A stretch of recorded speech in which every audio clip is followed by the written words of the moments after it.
तो हेलो। आज हम जो है 12th बोर्ड का जो एग्ज़ाम हुआ है फिजिक्स का 2025, उसका ऑब्जेक्टिव कुछ आंसर सीट हम दिए थे। इसके पहले वाले एक वीडियो में परसों दिए थे, कल नहीं किसी कारणवश बना पाए।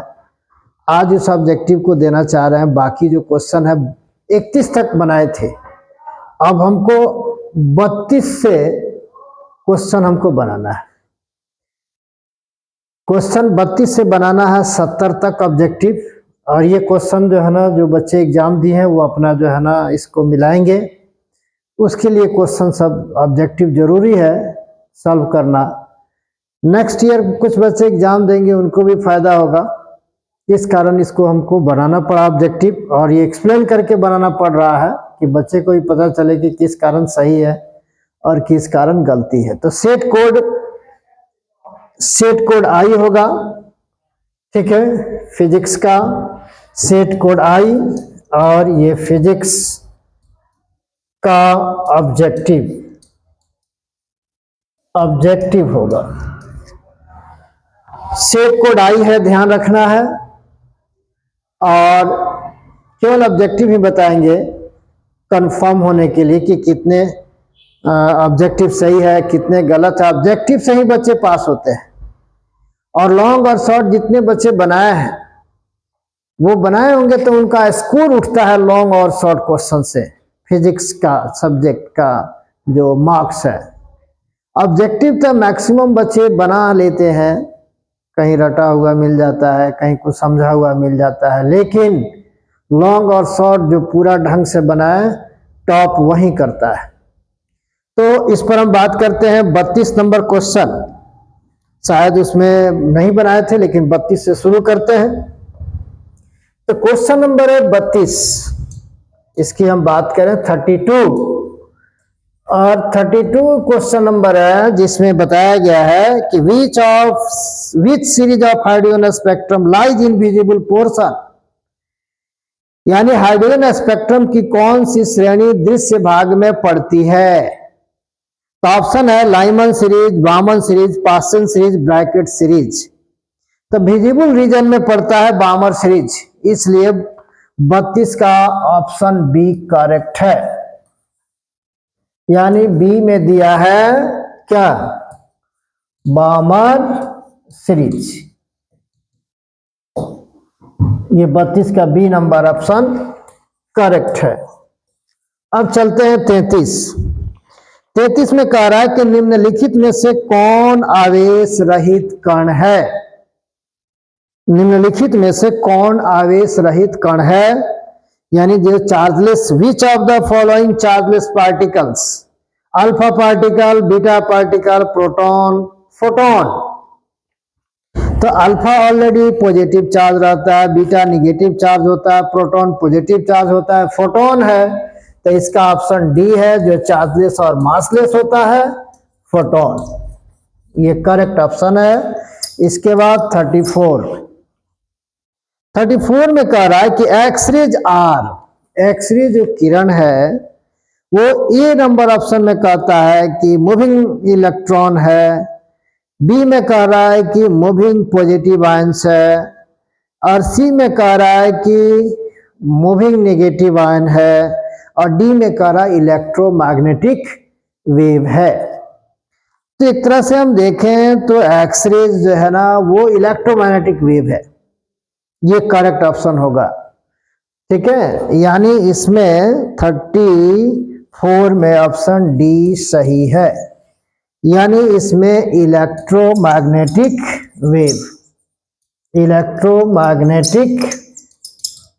वेव,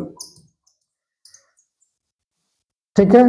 तो 34 का क्या नंबर ऑप्शन सही है, डी नंबर।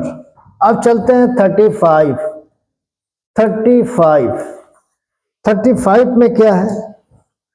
35 में है 1 AMU, equivalent energy of 1 AMU, atomic mass unit का इक्विवेलेंट एनर्जी 1 AMU की तुल्य ऊर्जा होता है 1 AMU की तुल्य ऊर्जा होता है।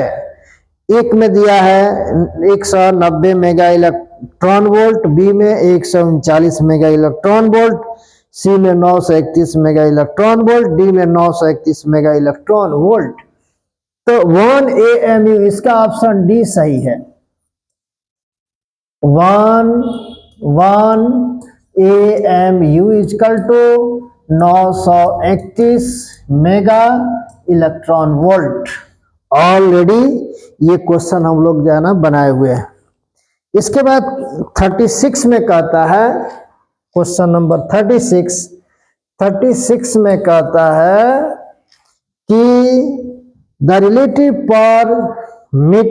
Permeability of ferromagnetic substance is, यानी लौह चुंबकीय पदार्थ के लिए आपेक्षिक चुंबकशीलता का मान होता है। फेरोमैग्नेटिक सब्सटेंस के लिए म्यू आर का मान, रिलेटिव परमिटिविटी का मान याद रखना है कि mu R is very very greater than 1 होता है, इसलिए इसका ऑप्शन डी सही है। 34 में ऑप्शन डी सही है। इसके बाद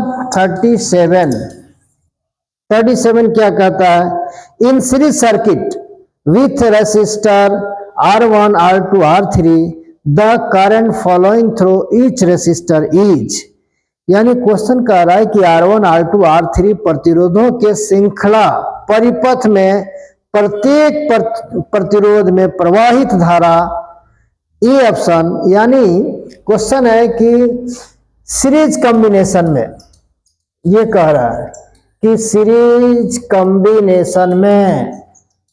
कॉम्बिनेशन का मतलब होता है श्रेणी क्रम में। तो श्रेणी क्रम में क्या है, श्रेणी क्रम की बात करते हैं। सीरीज कॉम्बिनेशन में करंट क्या होता है, करंट सेम होता है, पीडी पोटेंशियल डिफरेंस डिफरेंट होता है। ठीक है, तो इसमें ऑप्शन में क्या दिया है कि पहला ऑप्शन कि प्रत्येक रेसिस्टर में करंट क्या होगा, समान होगा, डिफरेंट होगा, जीरो होगा, तो समान होगा। ऑप्शन ए इसका सही है। 37 नंबर का ऑप्शन ए क्या है, करेक्ट है 37 का। इसलिए ये सीरीज कॉम्बिनेशन का क्वेश्चन रहा 37। फिर आगे हम देखें 37 के बाद 38 नंबर, 38 नंबर क्वेश्चन सेट आई। इसमें कह रहा है कि धारा घनत्व की इकाई है unit of current density, unit of current density. तो करंट डेंसिटी का फॉर्मूला क्या होता है, करंट डेंसिटी धारा घनत्व,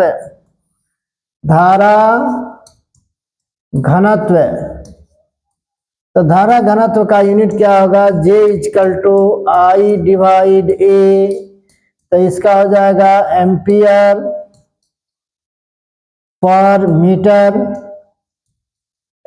पर मीटर स्क्वायर, यानी 38 का ऑप्शन क्या होगा, सी। 38 का ऑप्शन सी है, एम्पियर पर metre square. Formula basis question है। अब उसके बाद आएगा 39, यानी 39 नंबर क्वेश्चन। ये सब फॉर्मूला बेसिस क्वेश्चन है, पुट वैल्यू गेट रिजल्ट वाला क्वेश्चन है। If the length of a conductor is doubled while keeping the potential difference across it constant, then drift velocity of electron will be, इसका हिंदी सुनिए, यदि किसी चालक की लंबाई दुगुना कर दिया जाता है और उसके ऊपर लगाई गई विभवांतर को स्थिर रखा जाता है, तो इलेक्ट्रॉनों का अपवाह वेग, ड्रिफ्ट वेलोसिटी का फॉर्मूला होता है सबसे पहले Vd इज इक्वल टू, याद रखना है, K into E, drift velocity का ये फॉर्मूला है। अर्थात drift velocity is proportional to electric field. तो यहाँ मतलब नहीं है कि ये drift velocity is the independent of length of conductor, यानी इसके लेंथ पर डिपेंड नहीं करता है, लेंथ को बड़ा करिए या छोटा करिए उस पर निर्भर नहीं करता है। तो पहला ऑप्शन कह रहा है कि समान रहेगा, दूसरा ऑप्शन कहता है कि ड्रिफ्ट वेलोसिटी समान रहेगा, ड्रिफ्ट वेलोसिटी दुगुना होगा, ड्रिफ्ट वेलोसिटी आधा हो जाएगा, ड्रिफ्ट वेलोसिटी 4 गुना हो जाएगा। ड्रिफ्ट वेलोसिटी का रिलेशन इलेक्ट्रिक फील्ड से है, ड्रिफ्ट वेलोसिटी का रिलेशन लेंथ से नहीं है। तो इसलिए यहां पर ये आप बताएंगे 39 का ऑप्शन ए रहेगा, जिसमें कहा जा रहा है कि drift velocity of the electron in a conductor will be same if length of the conductor becomes double। तो इसका मतलब है कि वेलोसिटी इलेक्ट्रिक फील्ड पर बिल्कुल डिपेंड करता है। अब चलें 40 number, question number 40 40 number question क्या कहता है? इसमें कहता है कि the direction of magnetic field inside a current carrying solenoid is, यानी वाहन धारा वहन करने वाले परिनालिका के अंदर चुंबकीय क्षेत्र की दिशा, यानी direction of magnetic field inside current carrying solenoid, ये सोलिनॉइड है। सोलिनॉइड में अगर करंट फ्लो कर रहा है, इस तरह से अगर करंट फ्लो कर रहा है सोलिनॉइड में, तो फिर यहां पर मैग्नेटिक फील्ड की बात करें तो इसके अंदर मैग्नेटिक फील्ड क्या कहता है? सर्कुलर होता है, parallel to the axis, perpendicular to the axis, random.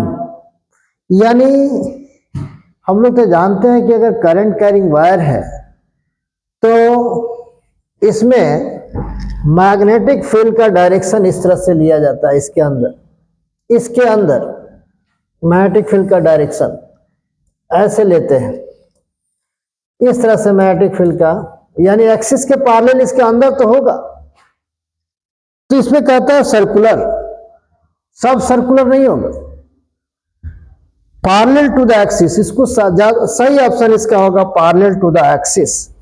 फिर आगे कहता है कि perpendicular to the axis, no, random, D में कहता है रैंडम। तो इसका सुटेबल आंसर होगा बी, यानी एक्सिस के क्या होगा? पैरेलल होगा। ये ऐसे भी होगा, इस तरह से भी होगा, ऐसे भी होगा, ये सर्कुलर नहीं है। और एक तरह से देखा जाए तो रिजल्टेंट जो होगा, रिजल्टेंट मैग्नेटिक फील्ड का डायरेक्शन वो पैरेलल टू द एक्सिस, ये इसका एक्सिस है और ये एक्सिस के समानांतर होगा मैग्नेटिक फील्ड का डायरेक्शन। इसीलिए 40 का सुटेबल आंसर क्या है? बी। फिर आगे चलते हैं 41 यानी 41 में क्या है? निम्नलिखित में से कौन सा उपकरण विद्युत चुंबकीय प्रेरण के सिद्धांत पर आधारित है? निम्नलिखित में से कौन सा उपकरण विद्युत चुंबकीय प्रेरण के सिद्धांत पर आधारित है?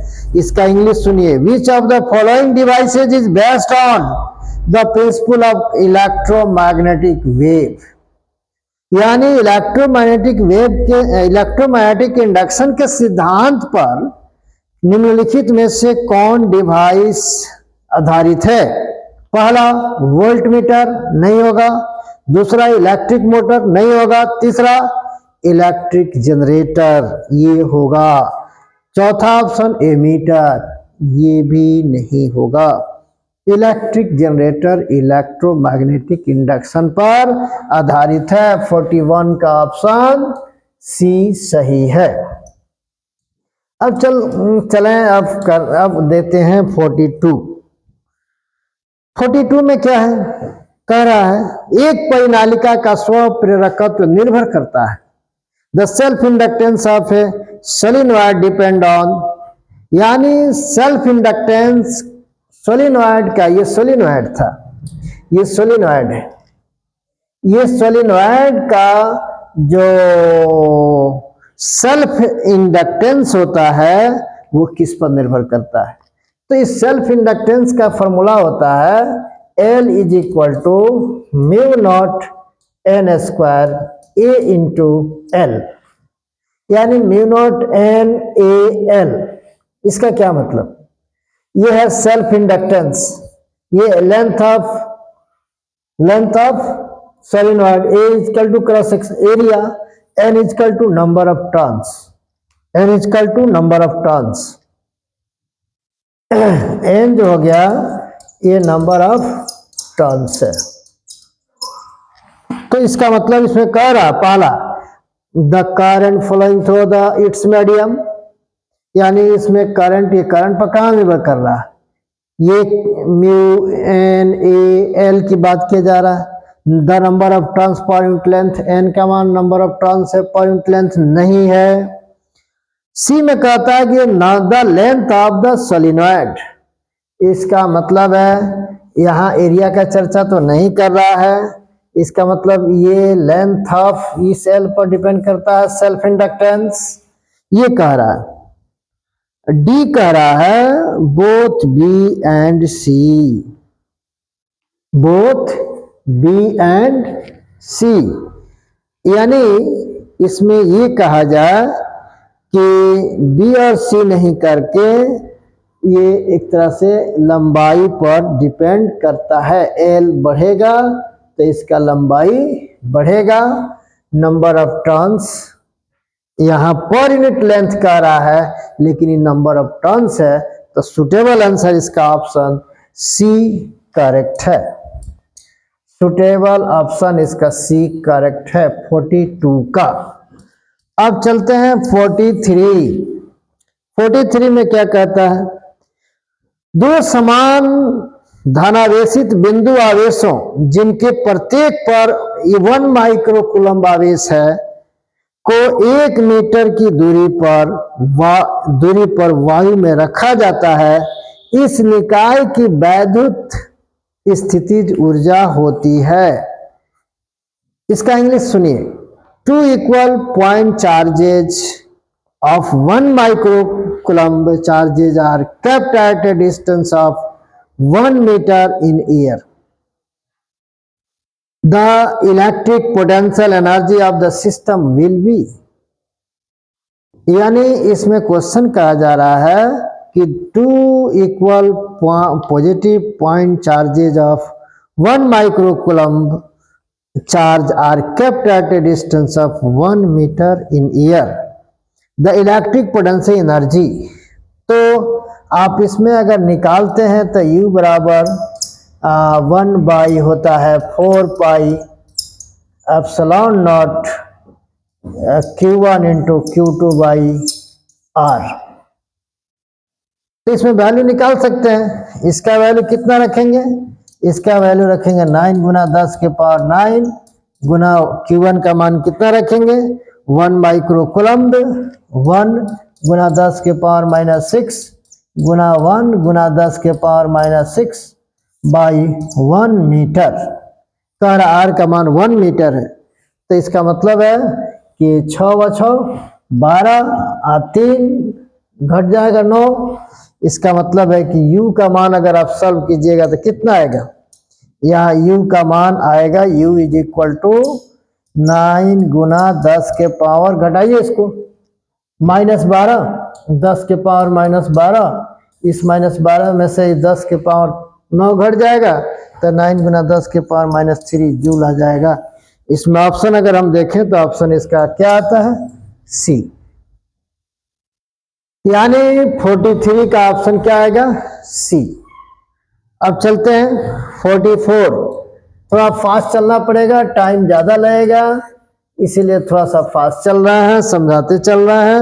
Which one of the following is the unit of capacity, capacity का फॉर्मूला होता है Q is equal to C V, तब C is equal to Q by V, तब भी का मतलब यानी ये होता है इसका coulomb, coulomb by volt, coulomb by volt होता है, तो इसको कहते हैं फैराड, इसको क्या कहते हैं, farad.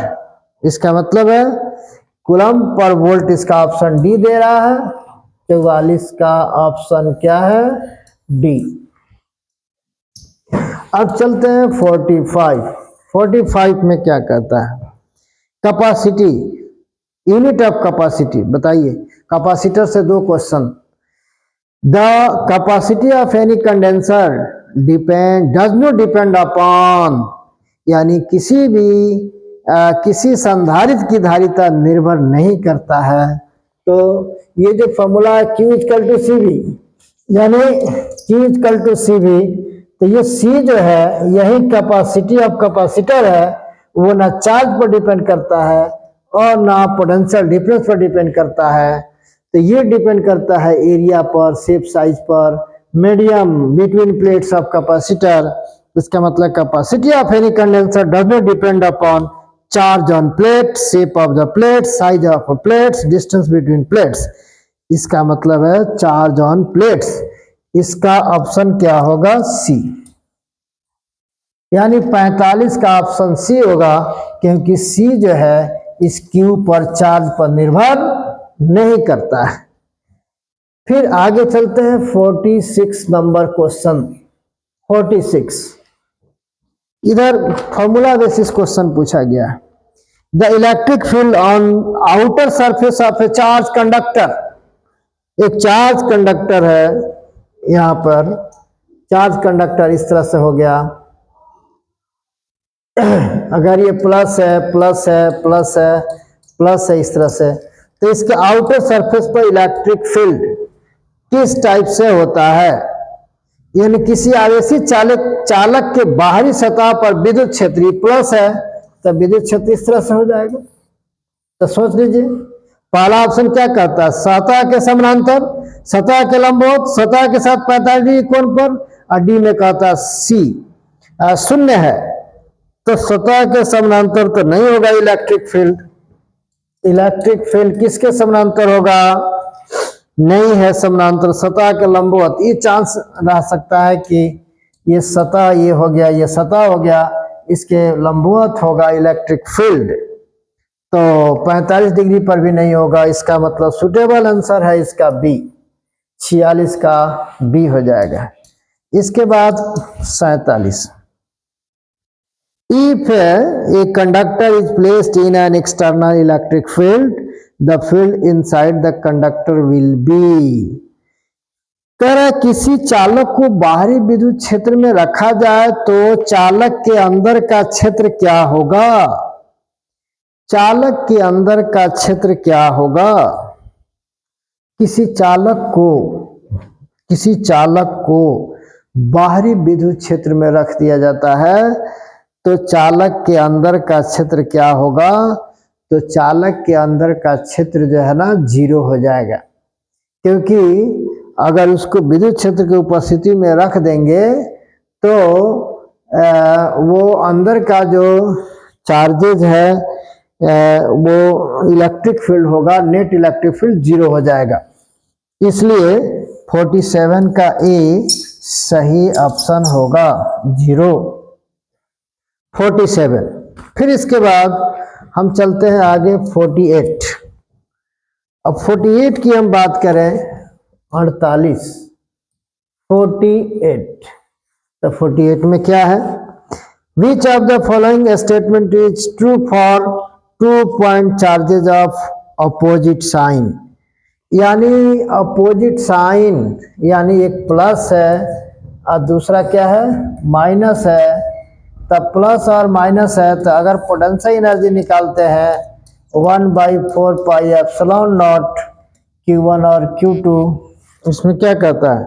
Which are the following true for 2 point charges of opposite sign, यानी Q1 into minus Q2 by ये डिस्टेंस आर है, तैयार हो जाएगा। तो इसका मतलब है कि निगेटिव आएगा पोटेंशियल एनर्जी, इक्वल टू क्या आएगा? निगेटिव। तो ऑप्शन में क्या कह रहा है? स्थितिज ऊर्जा हमेशा ऋणात्मक होगी, स्थितिज ऊर्जा हमेशा धनात्मक होगी, स्थितिज ऊर्जा धनात्मक या ऋणात्मक दोनों हो सकती है, स्थितिज ऊर्जा शून्य होती है। यानी कौन सही है? 2 पॉइंट चार्जेज अपोजिट साइन का है, तो ये तो निगेटिव आ रहा है, इसलिए इसका ऑप्शन ए करेक्ट है। इसमें कह रहा है पोटेंशियल एनर्जी यहां हमेशा क्या आएगा? निगेटिव आएगा। 49 नंबर क्वेश्चन क्या कहता है? 49, 49 नंबर क्वेश्चन कहता है गॉस का नियम कहता है कि किसी बंद सतह से गुजरने वाला विद्युत फ्लक्स गॉस का नियम कहता है कि किसी बंद सतह से गुजरने वाला विद्युत फ्लक्स, किसी बंद सतह से क्या होगा, यानी Gauss's law states that the electric flux through a closed surface is equal to, सीधा फॉर्मूला है। गॉस लॉ क्या कहता है, गॉस लॉ कहता है कि flux is equal to net charge enclosed by surface divided by epsilon naught. ये Gauss का नियम है, यानी flux, electric flux is equal to net charge divided by epsilon naught. तो ऑप्शन में क्या करता है, यानी Gauss's law state electric flux proportional to charge enclosed by surface. ये होता है चार्ज इनक्लोज्ड बाय सरफेस, ये होता है चार्ज इनक्लोज्ड बाय सरफेस। ये तो यानी ये 5 प्रोपोर्शनल टू क्या, नेट चार्ज जो सतह के द्वारा इनक्लोज होता है। इसका मतलब है कि इसका ऑप्शन ए सही है, 49 का ऑप्शन ए क्या है, करेक्ट है। फिर इसके बाद हम चलते हैं कि 50 नंबर। अब 50 नंबर की बात करें तो इसमें कह रहा है कि when boron is mixed as impurity in silicon then resultant matter is, जब सिलिकॉन में बोरॉन को अशुद्धि के रूप में मिलाया जाता है तो परिणामी पदार्थ होता है ए में एन प्रकार का अर्धचालक, बी में पी प्रकार का अर्धचालक, सी में एन प्रकार का चालक, डी में पी प्रकार का चालक। When boron is mixed as impurity in silicon, then resultant matter is, boron का, ये जो बोरॉन होता है, बोरॉन का वैलेंसी 3 होता है और इसको सिलिकॉन के साथ मिलाया जाए इसका वैलेंसी 4 होता है। इसका मतलब है कि जब दोनों को हम मिक्स करेंगे तो 1 इलेक्ट्रॉन की कमी होगी बॉन्डिंग बनाने में। इसका मतलब है कि एक होल क्रिएट होगा, एक होल क्रिएट होगा तो पॉजिटिव टाइप यहाँ पर आयन क्रिएट होगा। तो इसका मतलब है कि रिजल्टेंट मैटर क्या होगा, N type semiconductor, negative type नहीं, P type semiconductor, positive type semiconductor होगा, सी एन टाइप सेमीकंडक्टर और डी में P type semiconductor, P type conductor, तो कंडक्टर नहीं सेमीकंडक्टर। तो दोनों को जब बॉन्ड बनाएंगे तो इससे बनेगा P type semi conductor, P type semiconductor, क्योंकि यहां पर एक होल क्रिएट होगा, होलों की संख्या ज्यादा होगा, इससे पी टाइप सेमीकंडक्टर का फॉर्मेशन होगा। ये होगा ऑप्शन इसका बी, 50 का ऑप्शन बी हो जाएगा। इसके बाद 51 नंबर की बात करते हैं।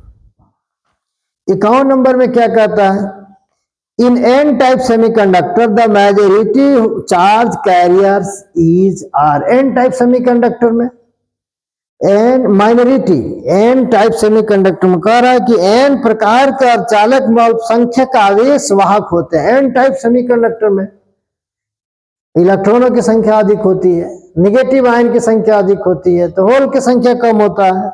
इसका मतलब है कि मेजॉरिटी की, माइनॉरिटी की बात कर रहा है और संख्या की बात कर रहा है, तो इसमें होल्स कम होगा। इसमें ऑप्शन इसका बी करेक्ट है, यानी एन टाइप सेमीकंडक्टर में होल्स की संख्या क्या होगी, कम होगी। 52 नंबर क्वेश्चन देखें, 52 नंबर क्वेश्चन।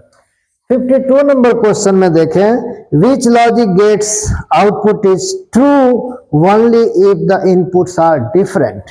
ये क्वेश्चन थोड़ा सा घुमा के पूछा हुआ है। कौन सा लॉजिक गेट तब ही सही निर्गत देता है जब निवेश भिन्न हो, or gate, and gate, not gate, XOR gate. Which logic gates output is true only if the inputs are different. तो इसमें क्या है, इसका डी ऑप्शन सही है, इसको बोलते हैं एक्सॉर गेट। एक्सॉर गेट का दूसरा नाम है एक्सक्लूसिव एक्सऑर गेट के एक और नाम है एक्सक्लूसिव और गेट।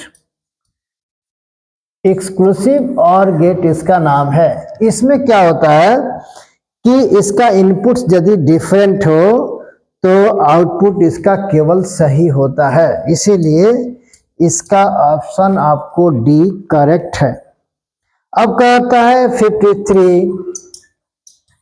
53 में क्या कहता है कि रिवर्स बायस डायोड इज, पहला ही ऑप्शन दे रहा है, पश्च अभिनत डायोड होता है, Zener diode, LED, photo diode. D में कह रहा है बोथ ए एंड सी।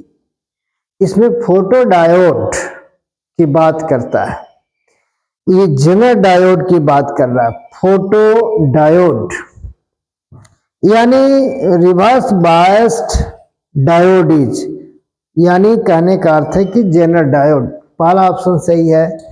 यानी रिवर्स बायस में कौन काम करता है, तो जेनर डायोड काम करता है, जेनर डायोड। ये ऑप्शन आपका करेक्ट है 53 का। अब चलिए 54, तो 54 में क्या दे रहा है, 54 में दे रहा है कि Boolean expression of NAND gate, NAND gate NAND, NAND gate. NAND gate का मतलब रहता है not plus and gate.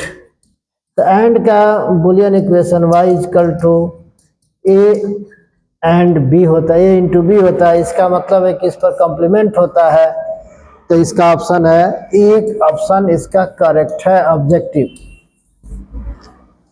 Objective इसका एक करेक्ट है, जो इसका इक्वेशन हो गया। इसके बाद आएगा 55 number. What type of wave is used in fibre optic communication.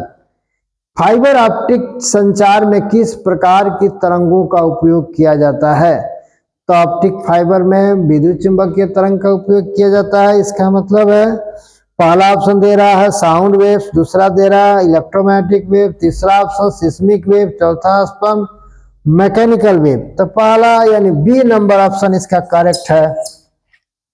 Optic fibre में, ऑप्टिक फाइबर कम्युनिकेशन में इलेक्ट्रोमैग्नेटिक वेव का उपयोग किया जाता है। 55 नंबर ऑप्शन का, 55 नंबर क्वेश्चन का ऑप्शन बी क्या है, करेक्ट है।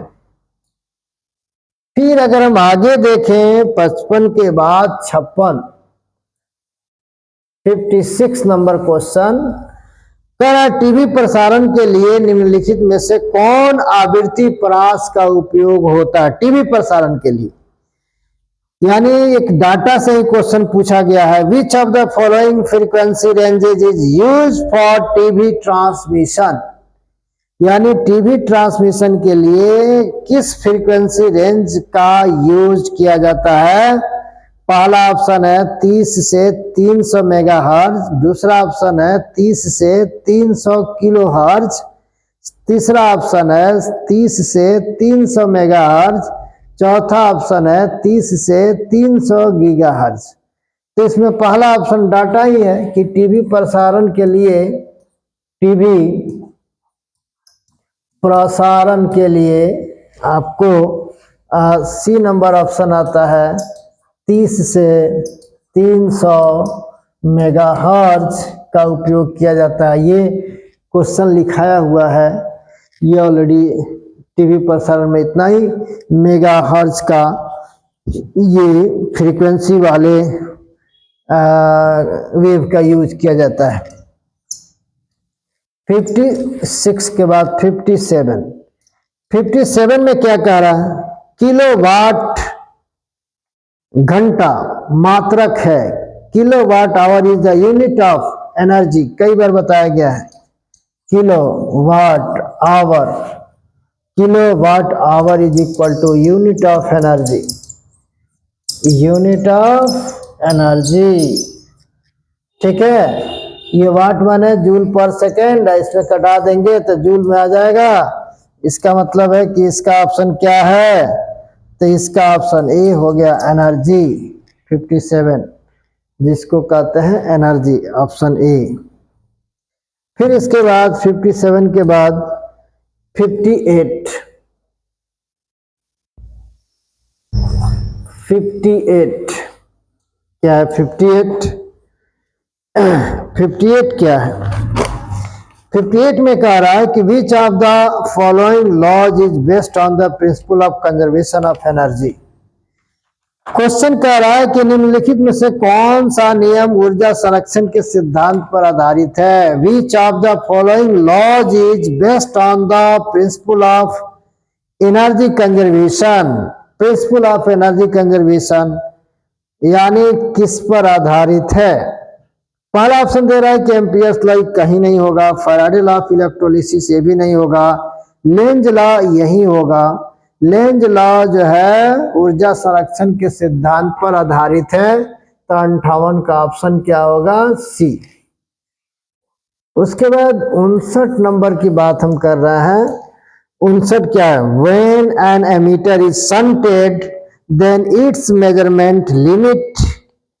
जब एमीटर को शंट किया जाता है, जब किसी एमीटर को शंट किया जाता है तो इसकी माप सीमा बढ़ जाती है।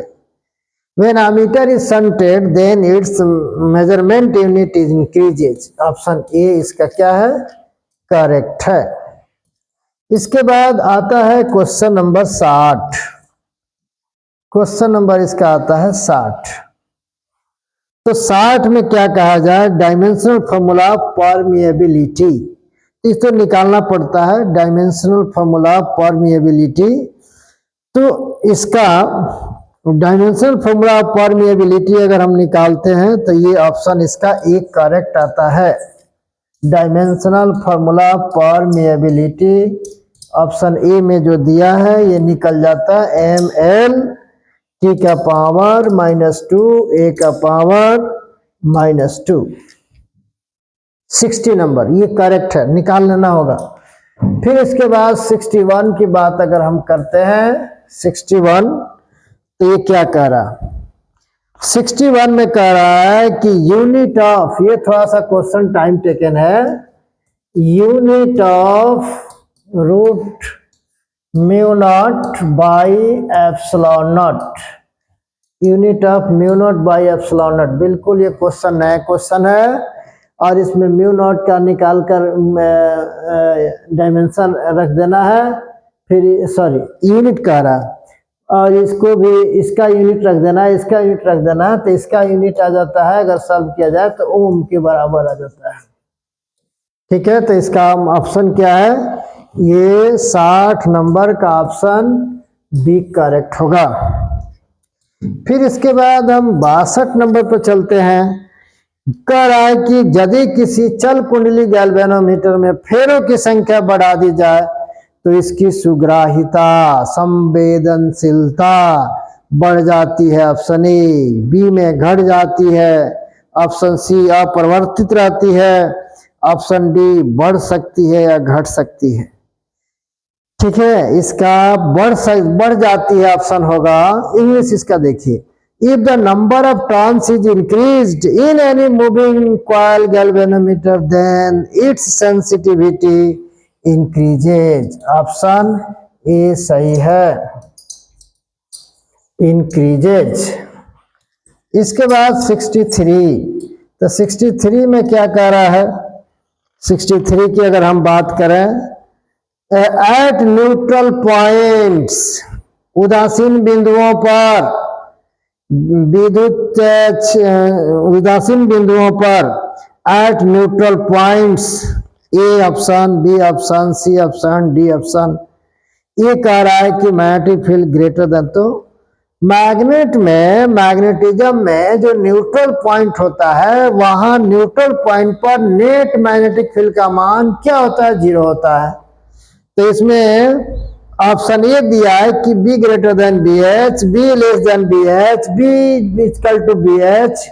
ऑप्शन डी दे रहा है कि B equal to 0, resultant magnetic field क्या हो गया? 0। ये ऑप्शन करेक्ट है 63 में। 63 का करेक्ट ऑप्शन आपको ये डी ऑप्शन है, इसमें ऑप्शन डी सही है। अब हम चलते हैं 63 के बाद 64 में चलते हैं। तो 64 क्या कह रहा है? 64 कह रहा है कि the distance between two charges is made half and one of the charges is also halved. The force acting between two will become as compared to previous value. यानी दो चार्ज है, यहाँ Q1 है, यहाँ Q2 है, दोनों के बीच का डिस्टेंस R1 है।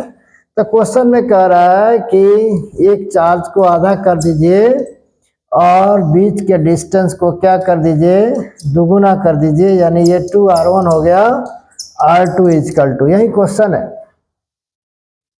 तो यहाँ जो फोर्स लगेगा इस फोर्स में, यहाँ जो फोर्स होगा इस स्थिति में, यहाँ फोर्स निकालिएगा कूलम्ब्स लॉ पर, के Q1 Q2 बाई R1 का स्क्वायर। अगर यहाँ फोर्स आप निकालते हैं F2 इक्वल टू के, Q1 के बदले ये रखेंगे Q1 बाई 2 और ये हो गया Q2 बाई क्या होगा, Q2 बाई, इसको अगर आप निकालिएगा तो R2 का स्क्वायर, तो यानी 2R1 का स्क्वायर कर लेंगे। तो इसका मतलब है कि अगर इसको सॉल्व करते हैं तो ये कितना आएगा, ये भी हाफ हो जाता है, sorry, one of the charges is halved and distance between ये हाफ्ड, यानी ये जो चार्ज, ये जो डिस्टेंस कह रहा है ये R1 बाई 2 हो जा रहा है। इसका मतलब यहाँ का जो डिस्टेंस रखेंगे R1 बाई 2 का क्या हो जाएगा, होल स्क्वायर। तो हम एक काम करते हैं कि Q1 Q2 इंटू 1 बाई 2 कर देते हैं बाई R1 का स्क्वायर बटा कितना हो जाएगा, 4। तो ये जो 4 है ये ऊपर चला जाएगा, 2 से कट जाएगा। तो इसका मतलब है कि इसको अगर हम निकालें यहाँ पे तो ये रिजल्ट आपका आ जाएगा, ये हो जाएगा F1, यानी यहाँ पर ये हो जाएगा F1, ठीक है। तो यहाँ पर F1 हो जाएगा, गुना 4 ऊपर चला जाएगा, ये 4 जो है ये 4 ऊपर चला जाएगा, या यहाँ पर बाई 2 है तो ये कट जाएगा। तो इसका मतलब है कि 2F1 हो जाएगा। तो इसका मतलब है कि 64 का ऑप्शन कितना होगा, 64 का ऑप्शन बी डबल, 64 का ऑप्शन बी होगा डबल हो जाएगा। जो आप देख रहे हैं ये F2 है, ये F1 का क्या है, डबल है। तो थोड़ा सा कूलम्ब्स लॉ पर आधारित है, सॉल्व करना पड़ा। 65 क्या कह रहा है कि इलेक्ट्रॉन के विभवांतर v के अधीन विराम में त्वरित करने पर इसकी चाल होगी, speed of an electron accelerated from rest under A potential difference v, यानी इलेक्ट्रॉन का जो स्पीड है वो एक्सीलरेटेड फ्रॉम रेस्ट से चलता है, पोटेंशियल डिफरेंस v इज, एक तरह से हम देखें तो इलेक्ट्रॉन का speed 1/2m v square equal to potential difference E into potential difference v। तो इसका वेलोसिटी अगर हम निकालें तो v is equal to 2e into v by m, इसका स्क्वायर है तो स्क्वायर इस पर चला जाएगा, root under 2e into potential difference by mass of electron. तो v यानी v proportional to root under potential difference v। इसका मतलब है कि आपका ऑप्शन आ रहा है, तो इसमें बी नंबर 65 का ऑप्शन करेक्ट जा रहा है, proportional to root under potential difference. 66 में क्या कहता है कि स्पेसिफिक चार्ज ऑफ इलेक्ट्रॉन, यानी specific charge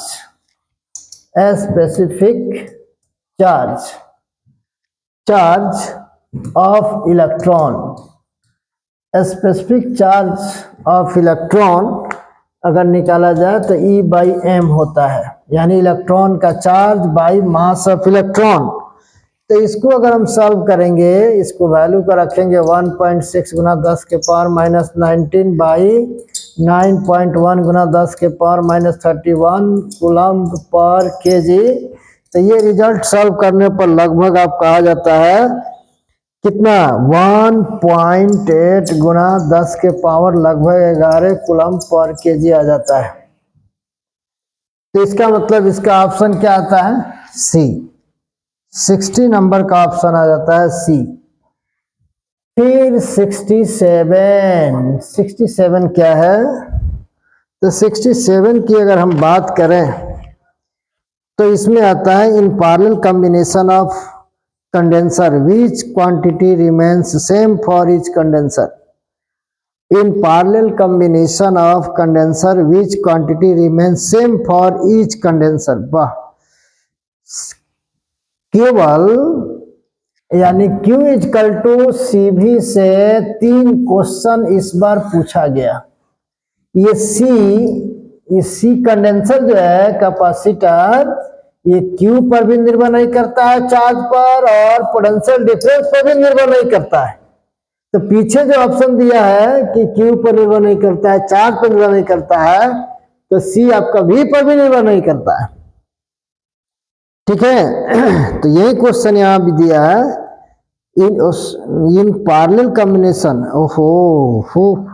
in parallel combination of condenser which quantity remains same for each condenser. यहां पर ये बातें थोड़ा सा हम गलत पढ़ लिए, यानी 67 में कह रहा है कि पैरेलल कॉम्बिनेशन में कैपेसिटर का parallel combination in capacitor parallel combination capacitor which of the following remains the same for each capacitor. तो पैरेलल कॉम्बिनेशन में पोटेंशियल डिफरेंस क्या रहता है? सेम रहता है, और चार्ज अलग अलग होता है। तो 67 का ऑप्शन सी करेक्ट होगा। अब हो गया 67 का ऑप्शन सी करेक्ट होगा। 68 क्या कहता है? On inserting dielectric material between two positive charges in air the value of repulsive force will be. कह रहा है कि दो पॉजिटिव चार्जेज, हवा में दो पॉजिटिव चार्जेज के बीच यानी वायु में दो धन आवेशों के बीच परावैद्युतता पदार्थ रख देने पर इनके बीच प्रतिकर्षण का बल क्या होगा? क्वेश्चन क्या कह रहा? On inserting A dielectric material between two positive charges in air, यानी हवा में दो धन आवेशों के बीच परावैद्युत पदार्थ रख देने पर इनके बीच प्रतिकर्षण का मान बढ़ेगा कि घटेगा। तो एक तरह से देखा जाए तो यहाँ पर डाई इलेक्ट्रिक मटेरियल को रखा जा रहा है। तो डाई इलेक्ट्रिक मटेरियल को रखा जा रहा है, तो यहाँ इसका मान दो चार्जेस के बीच में रिपल्सिव फोर्स क्या होगा? घट जाएगा। ठीक है, यानी वायु में दो धन आवेशों के बीच, हवा में बीच परावैद्युत पदार्थ रख देने पर इनके बीच प्रतिकर्षण का बल। On inserting dielectric material between two positive charges in air the value of repulsive force F is equal to 1/4 pi epsilon naught into epsilon r Q1 into Q2 by r square. तो ये तो बढ़ गया यही dielectric material. तो इसका मतलब है कि फोर्स का मान एयर के रेस्पेक्ट में क्या हो गया? इधर बढ़ गया तो घट गया। तो ये घट गया, इसका मतलब है कि 68 का ऑप्शन बी करेक्ट है। क्योंकि डाई इलेक्ट्रिक मटेरियल, दो चार्जेस हवा में है तो उसके बीच डाई इलेक्ट्रिक मटेरियल को डाल दिया जा रहा है, तो इसका मतलब है कि ये आ जाएगा, तो इसका मतलब फोर्स घट गया। यानी एक तरह से देखा जाए मीडियम में चला गया दोनों चार्जेस के बीच, रिपल्सन फोर्स की बात कर रहा है। अब यहां दो अगला क्वेश्चन है 69 नंबर क्वेश्चन की अगर हम बात करें तो the distance between two equal and opposite charges of 0.2 microcoulomb is 3 centimetre, the electric dipole moment will be. यानी electric dipole moment P equal to formula होता है Q इंटू डी। तो कह रहा है कि 0.2 माइक्रोकूलम यानी 10 के पावर -6 गुना इसके बीच दो बराबर है 4, दोनों आवेशों के बीच की दूरी 3 सेंटीमीटर है, तो इनका वैद्युत द्विध्रुव आघूर्ण 3 सेंटीमीटर बाई 100 मीटर में कन्वर्ट हो जाएगा। इसका मतलब 3 दूनी 6 बटा 1000 हो गया गुना 10 के पावर -6 कूलम्ब मीटर हो गया। तो इसका मतलब 6 गुना 10 के पावर -9 कूलम्ब मीटर ये हो गया। इसका मतलब है कि इसमें ऑप्शन है दे रहा है 6 कूलम्ब मीटर, ऑप्शन नहीं होगा। 6 गुना 10 के पावर -8 कूलम्ब मीटर नहीं होगा। 12 कूलम्ब मीटर नहीं होगा। 12 गुना 10 की पावर -8 कूलम्ब मीटर, यानी ये 69 नंबर का ऑप्शन रॉन्ग है। इसका ऑप्शन क्या है? रॉन्ग है, यानी इसमें इसका ऑप्शन नहीं है। 69 का ऑप्शन नहीं है। ऑप्शन इसका होना चाहिए था बी। ऑप्शन इसका होना चाहिए था बी, लेकिन बी में क्या ऑप्शन दिया है? 6 गुना 10 के पावर -8 कूलम्ब मीटर, जबकि ये क्या है? ये गलत है। यहाँ पर पावर इसका 10 के पावर -8 नहीं होगा, पावर इसका 10 के पावर -9 होगा। इसलिए 69 नंबर का ऑप्शन गलत है। बोर्ड में ये क्वेश्चन टाइप वाइप करने में छूट जाता है। फिर अगर हम चलें, लास्ट क्वेश्चन है 70। लास्ट क्वेश्चन है 70 नंबर क्वेश्चन। 70 नंबर क्वेश्चन क्या कहता है? ये 70 नंबर क्वेश्चन देखिए, inside a closed surface n electric dipoles are situated, the total electric flux coming out from the closed surface will be। यानी एक बंद पृष्ठ के भीतर n वैद्युत द्विध्रुव है, यानी एक माइनस एक प्लस मिलकर n वैद्युत द्विध्रुव है। बंद पृष्ठ से निर्गत कुल वैद्युत फ्लक्स, यानी ऑप्शन ये है कि अगर हम फ्लक्स की बात करते हैं तो ये लिखते हैं कि net charge divided by epsilon naught. तो नेट चार्ज को जोड़ेंगे, एक माइनस एक प्लस, फिर एक जो है ना माइनस एक प्लस, फिर एक इसी तरह से जोड़ते जाएंगे कहाँ तक? n तक, डिवाइडेड बाय एप्सिलॉन नॉट। तो सबको अगर हम जोड़ते हैं तो ये कट गया, ये कट गया, इस तरह से कट गया, तो सब क्या आ गया? 0। यानी 70 नंबर ऑप्शन कहता है ए नंबर ऑप्शन सही नहीं होगा, इसमें 0 ऑप्शन डी आ रहा है। 70 नंबर क्वेश्चन आपको इसका ऑप्शन सी करेक्ट है। तो इस तरह से ऑब्जेक्टिव समाप्त हुआ।